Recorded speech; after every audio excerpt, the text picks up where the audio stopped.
अब मैं तुमसे एक चीज मांगने जा रहा हूँ जो हर चीज से ज्यादा जरूरी है।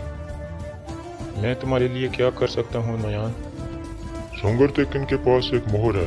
तुम उसके खानदान की एक औरत को अगवा करोगे और उसे मेरे पास लाओगे। तुम्हारा सगा भाई अंदर मौत से लड़ रहा है, तो ये सफर कहाँ से आ गया अर्तुल? ये जरूरी है भाई।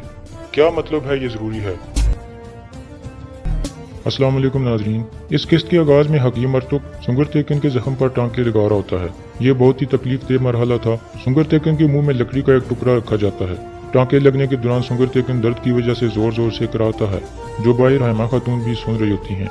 वो दुआ करती हैं, या अल्लाह तेरा शुक्र है कि तूने मेरे बेटे को मुझसे मिलवाया। मैं तुझसे भीख मांगती हूँ कि इस पर रहम फरमा और इसको इतना जल्दी मुझसे मत छीनना। जिस पर सब आमीन कहते हैं। इसके बाद हलीमा और अर्तुल अपने खेमे में चले जाते हैं। हलीमा पूछती है, नयान वहाँ क्या कर रहा था? अर्तुल कहता है, वो सुंगर तेकिन के पीछे आया था। हमने उसके तमाम सिपाही मार दिए, लेकिन वो जख्मी हालत में वहाँ से भागने में कामयाब हो गया। हलीमा कहती है, आपने उसे बहुत नुकसान पहुँचाया है। अब से उसके सबसे बड़े दुश्मन आप हो और वो आपको मारे बगैर चैन से नहीं बैठेगा। अर्तुल कहता है, मैं खौफजदा इस बात से हूँ कि वो हमारे कबीले को कोई नुकसान न पहुँचा दे, क्योंकि वो हमारे बारे में बहुत कुछ जानता है और हमारी कमजोरियों से भी आगाह है। हालांकि तुम्हारे पेट में मौजूद बच्चे के बारे में भी वो जानता है। फिर हलीमा कहती है, सुल्तान ने मुझे आयतुलन के बारे में कुछ बातें बताई हैं। आयतुलन और गुमस तेकिन के इरादे मुझे ठीक नहीं लगते। या आपके मुंह पर कुछ और हैं और पीछे कुछ और हैं। अर्तुल कहता है, सुल्तान को कभी अकेला न छोड़ना। मैं वापस आकर तुमसे सारी बातें जानूंगा, लेकिन अभी मैं एक लंबे सफर पर जा रहा हूँ। हलीमा कहती है, आप जहाँ भी जाओ और जो भी करो वो अच्छे से करो। मेरा दिल आपके साथ है, हालांकि मैं ये नहीं जानती कि आप क्या करने जा रहे हो। अर्तुल कहता है, मेरे अंदर मौजूद पागल घोड़े मुझे बता रहे हैं कि यही वक्त है।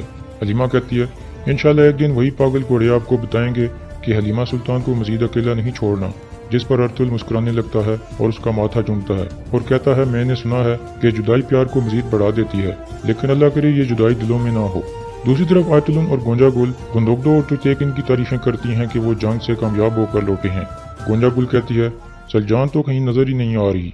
आयतुलन कहती है, तुम उसको हल्का मत लो, वो कभी सुकून से नहीं बैठेगी। तुम ये जान लो कि जब तक ये मार नहीं जाती हम में से किसी को सुकून नहीं मिलेगा। दूसरी तरफ सलजान बानो जिजिक से मुलाकात करती है और कहती है, माशाल्लाह तुम कितनी बड़ी हो गई हो। मैंने सुना है तुम मर्दों की तरह हथियार चलाती हो और घोड़ा दौड़ाती हो। बानो जिजिक कहती है, मुझे याद है जब आप पहली दफा सुलेमान शाह के साथ हमारे कबीले में आई थी, आपने और गोगचे ने मुझे घुड़सवारी सिखाई थी। सलजान कहती है, तो तुम्हें सब याद है। फिर सलजान अपने असल मकसद की तरफ आती है और कहती है, हम दोनों कुरकुत और सुलेमान शाह के खेमों में पली बड़ी हैं। हमने उनसे प्यार और इज्जत करना सीखा है। अब ये वक्त है कि हम अपने शहीद वालिद को इसका सिला दें। बानो कहती है, ये आप क्या कह रही हैं सलजान खातून? सलजान कहती है, मुझे एक जाल में फंसाया जा रहा है, इसलिए मैं तुम्हारी एक मदद चाहती हूँ। तुम मुझे कबीले से बाहर घास वाले मैदान में मिलो, वहाँ मैं तुम्हें सब कुछ बताऊंगी। मैं नहीं चाहती कि यहाँ हम दोनों को कोई इकट्ठा देखे। बानो जिजिक कहती है, ठीक है, और फिर सलजान वहाँ से चली जाती है। दूसरी तरफ नयान के डेरे पर ताजिर इफ्रासियाब पहुँचता है। अब मैं तुमसे एक चीज मांगने जा रहा हूँ जो हर चीज से ज्यादा जरूरी है। मैं तुम्हारे लिए क्या कर सकता हूँ नयान? सुंगर तेकिन के पास एक मोहर है। तुम उसके खानदान की एक औरत को अगवा करोगे और उसे मेरे पास लाओगे। इसके बाद नयान कहता है कि उस औरत के बदले में हम उनसे मोहर मांगेंगे और फिर वो खुद मोहर मेरे हवाले करेंगे। इफ्रासियाब कहता है, जैसे आपका हुक्म नयान। फिर नयान उससे पूछता है, क्या मेरा वफादार कुत्ता हमजा जिंदा है? इफ्रासियाब कहता है, कल सुबह गुंदोगदो उसका सर उतारने वाला है। नयान कहता है, वो इज्जत की मौत मार रहा है। दूसरी तरफ बानो जिजिक कबीले से बाहर एक जगह पहुंचती है जहां सलजान ने उसे बुलाया था। सलजान कहती है, हम एक अंधे कुएं में हैं।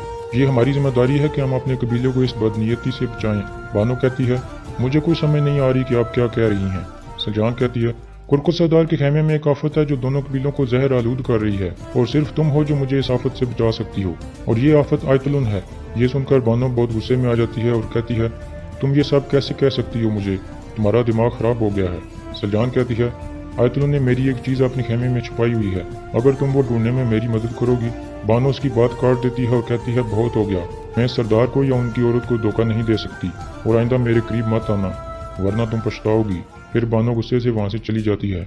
दूसरी तरफ जेल में एक सिपाही हमजा को खाना देने आता है, लेकिन जैसे ही हमजा बर्तन पकड़ता है वो सिपाही उसमें थूक देता है, जिसके बाद हमजा खाना छोड़कर मुंह दूसरी तरफ कर लेता है और फिर दिल में कहता है, ऐ खुदा, मैंने बहुत बुरे काम किए हैं, मैंने बहुत से बहादुर सिपाहियों को धोखा दिया है, मैं हकीकत को नहीं पहचान सका, मुझे माफ़ फरमा, मुझे आखिरी दफ़ा एक मौका दे दे कि मैं इस कबीले के लिए कुछ कर सकूं। दूसरी तरफ सलजान अपने खेमे में परेशान बैठी होती है। इतने में हलीमा वहाँ पहुँचती है।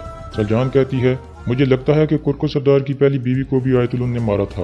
हलीमा कहती है, तुम ये कैसे साबित करोगी? सलजान कहती है, पहले हमें वो कड़ा ढूंढना होगा, फिर हम ये भी साबित कर देंगे।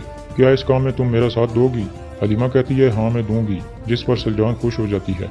दूसरी तरफ गुमस तेकिन कहता है कि सुंगर तेकिन का सुल्तान अलाउद्दीन से कोई ना कोई राब्ता जरूर है। आयतुल्लाह कहती है, उसके आने से हमारी मुश्किलात में मजीद इजाफा हो गया है। गुमस तेकिन कहता है, मैं सादुद्दीन कोपी की तरफ से एक खबर का इंतजार कर रहा हूँ। जैसे ही मुझे मारग्रेव का ओहदा मिल जाएगा, ये सुलेमान शाह के बेटे मेरे लिए कीड़े मकोड़ों के अलावा कुछ भी नहीं होंगे। दूसरी तरफ तेकिन गोखचे को कहता है कि ये सुंगर तेकिन का मामला मुझे समझ नहीं आ रहा। मैं दोनों कबीलों का भला चाहता हूँ, इसलिए तुम्हें हामा खातून के खेमे से कोई भी मालूमात मिले वो मुझ तक जरूर पहुँचानी है, ताकि मैं कुछ कर सकूँ। गोखचे कहती है, ठीक है, मैं ऐसा ही करूँगी। दूसरी तरफ अर्तुल हामा खातून को एक सफ़र पर जाने के बारे में बताता है। गुंदोगदो गुस्से में आ जाता है और कहता है, तुम्हारा सगा भाई अंदर मौत से लड़ रहा है, तो ये सफ़र कहाँ से आ गया अर्तुल? ये ज़रूरी है भाई। क्या मतलब है ये ज़रूरी है? इसके बाद गुंदोगदो कहता है कि तुम हमें कुछ बता ही नहीं रहे कि तुम कहाँ और क्यों जा रहे हो। अर्तुल कहता है, वक्त आने पर मैं आपको सब कुछ बताऊंगा। गुंदोगदो फिर गुस्से में कहता है, क्या वक्त आने पर बताओगे? मुझे तुम्हारी समझ नहीं आ रही।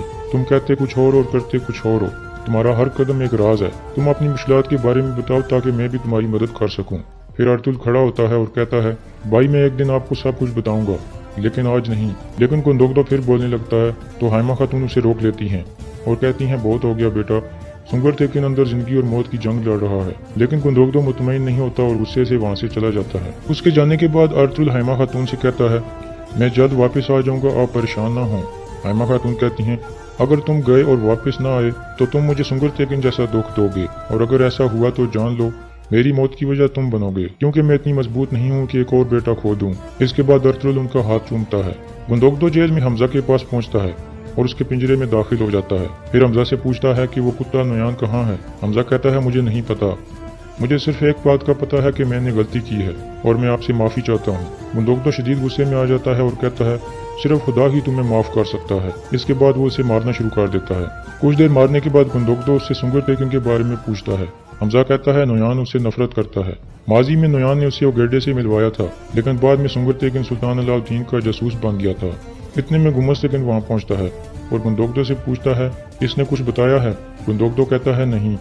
दूसरी तरफ दुआन कपड़े धो रहा होता है कि बानो जिजिक वहाँ पहुँचती है और उसे कहती है, मैं तुम्हें मुबारकबाद देने आई हूँ। तुम जंग जीत के आए हो और कबीले की इज्जत में इजाफा किया है। तुम बहुत बहादुर हो, तुम हमारा फख्र हो। अल्लाह करे तुम्हें और ज्यादा कामयाबियां नसीब हों।